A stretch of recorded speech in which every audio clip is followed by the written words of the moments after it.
చాలామందికి ఏమనిపిస్తుంది సార్ అంటే ఇప్పుడే కాదు, నేను 30 సంవత్సరాలు ఇక్కడ పనిచేసిన 32 సంవత్సరాలు అధికారులు కానీ ముఖ్యమంత్రులు కానీ మీ దృష్టికి ఇంకో విషయం తీసుకొస్తున్నాను సార్. 32 సంవత్సరాల తర్వాత ఈ యూనివర్సిటీలో అడుగుపెట్టిన మొట్టమొదటి ముఖ్యమంత్రి గారు డాక్టర్ గౌరవ రేవంత్ రెడ్డి గారు. 32 సంవత్సరాల క్రితం స్వర్గీయ పివి నరసింహరావు మన తెలంగాణ బిడ్డ, ఆయన స్వయంగా వచ్చి ఆయన స్వహస్తాలతో యూనివర్సిటీని ప్రారంభించినారు. ఆయన వెంట అప్పుడు కోట్ల విజయభాస్కర్ రెడ్డి గారు వచ్చినారు. ఆ తర్వాత ఇటువైపు ఎవ్వరు మా పేరు వల్లనో మా దూర విద్య అంటే దూరం ఉందనుకున్నారో కానీ ఏ ముఖ్యమంత్రి ఇక్కడికి రాలేదు సార్. మీరు వచ్చినందుకు మా మొత్తం సిబ్బంది తరఫున, మా విద్యార్థుల తరఫున, మా పాలక మండలి పెద్దల తరఫున మీకు నేను కృతజ్ఞతలు తెలియజేస్తా ఉన్నాను.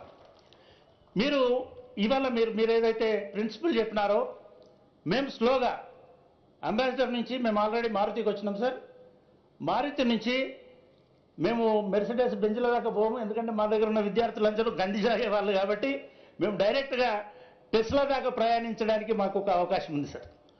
రెండవది, మీరు వాళ్ళు ఇచ్చిన స్కిల్ డెవలప్మెంట్లో మేము వాళ్ళు వేసిన 4 బిల్డింగులలో సార్ 20 కోట్లు మేము యూజీసీ నుంచి తెచ్చుకున్నాం సార్. ఒక మా రెగ్యులర్గా ఇక్కడ రాత్రి పగలు ఈ కొండలలో మీకు తెలుసు సార్, మీరు ఇక్కడే ఉంటారు.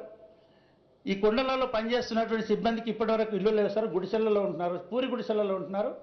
మా మేడము మిగతా ఆ మేడం నిజానికి వారు మమ్మల్ని చాలా దేవసేన గారు బాగా ఎంకరేజ్ చేశారు. మా ఎగ్జిక్యూటివ్ కౌన్సిల్లో డిగ్నిటీ హోమ్స్ కట్టియాలనుకొని వాళ్ళకి డబుల్ బెడ్రూమ్ ఇళ్ళ స్థాయిలో చిన్న ఇల్లులు కట్టిస్తున్నాం సార్. ఒక 10 ఇళ్ళకి మేము మా యూనివర్సిటీ డబ్బుల్ని వాడి మా పిల్లల డబ్బుల్ని వాడి వాళ్ళకి ఇల్లు కట్టిస్తున్నాం సార్. సరే, అదొక మూడవ అంశం అయితే